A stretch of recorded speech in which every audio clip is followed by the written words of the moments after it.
2 years ago during pandemic time, Konami released Metal Gear Solid 1 and 2 on PC for GOG. Unfathomably, these were titles that were some of the worst ports of Metal Gear Solid because they've lacked a lot of content and compatibility on certain PCs.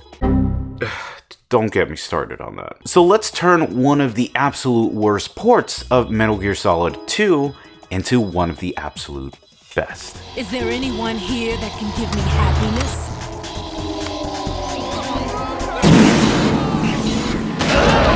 Welcome to today's Ultimate Modding Guide series, a guide helping siphon through the best mods on the internet to give you a better Batman experience. And Metal Gear Solid 2 will play much better than you have ever thought thanks to these cool mods, and hopefully you'll enjoy them. If you want to skip straight to what the guide works, timestamps will be down below, but for a small synopsis, Metal Gear Solid 2 came out on the PC, and it wasn't one of the best running games at the time. It had a lot of compatibility issues, game kept crashing, it was pretty difficult to install, and even here with footage on my Windows XP computer, I've had trouble installing the original CD experience, and then when I switched to GOG, frame rate and everything wasn't that much better. Then again, my specs for this PC aren't the best. But don't worry, that's what today's Ultimate Modding Guide is, to play the GOG version on whatever computer you have, turn it into the absolute best. For this one, while it is one essential mod, it is a chunky one. It is called MGS2 V's Fix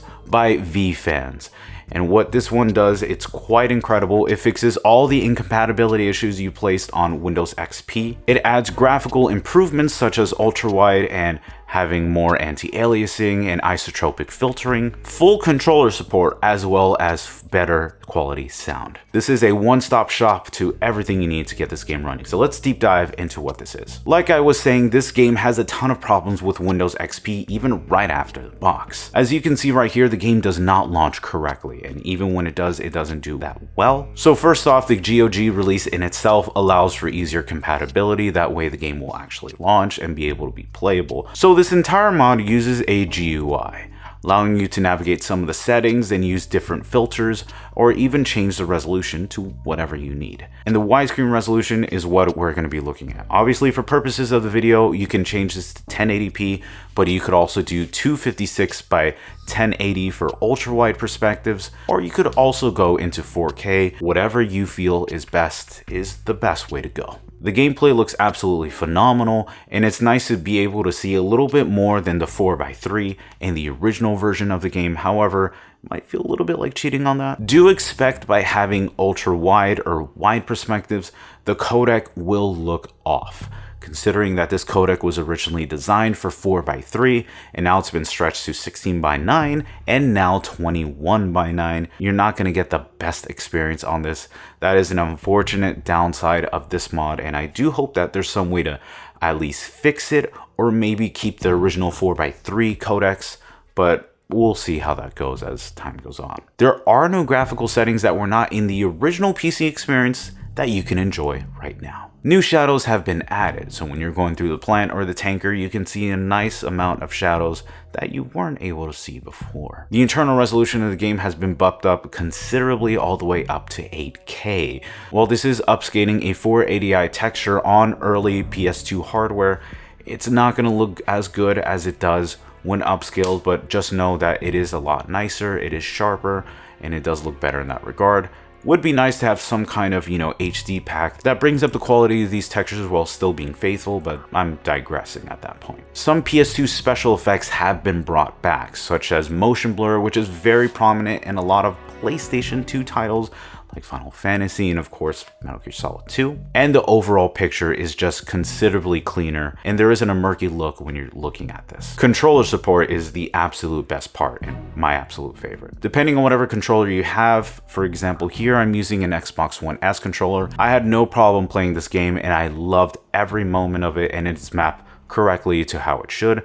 However, you do have two different layouts in the GUI that you can select if you're not too keen about it. While you can't do full button remapping, which is something I always personally like to advocate, it does give you some pretty good presets to play, and it's very much akin to the original PS2 or Xbox experience. So that's a nice thing to have as well. Keyboard remapping, however, is also there for you keyboard fiends that want to play these kind of games on keyboards. You can do that, but I still think that a controller is the best way to go. And sound quality is just oof. From the original compressed quality on PS2, we now have everything in 44 kilohertz, which is incredible. So you're really gonna hear Harry Gregson Williams' awesome tracks just blowing up your speakers or headphones.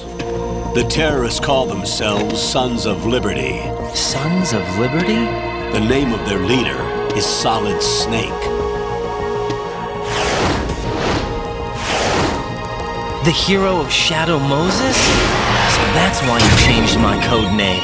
Right, but he can't be the Solid Snake. The terrorists call themselves Sons of Liberty. Sons of Liberty? The name of their leader is Solid Snake. The hero of Shadow Moses? So that's why you changed my code name. Right, but he can't be the Solid Snake.